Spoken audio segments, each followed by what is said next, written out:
What caused Latin America's resistance to neoliberal policies? Imagine living in a region where economic policies are often seen as outsiders trying to shape your future.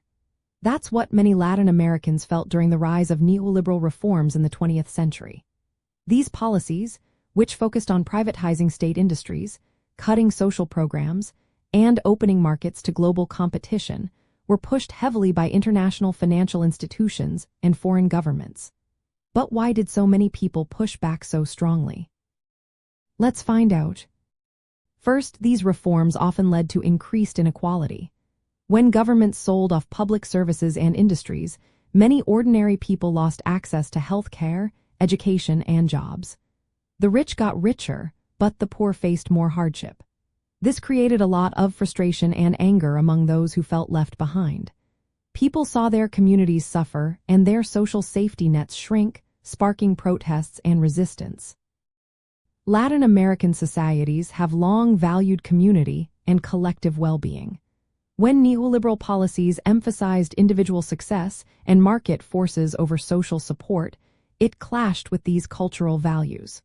Many saw these reforms as attacking their way of life and their sense of solidarity. This cultural disconnect made resistance even stronger. Historically, the region has experienced foreign intervention and authoritarian rule. During the Cold War, the United States supported coups and dictatorships that suppressed leftist movements fighting for social justice. When neoliberalism became associated with these regimes, distrust grew. People remembered how outside powers often imposed policies that hurt their sovereignty and dignity, fueling opposition. Environmental damage and displacement also played a role. Many neoliberal policies promoted the extraction of natural resources for export.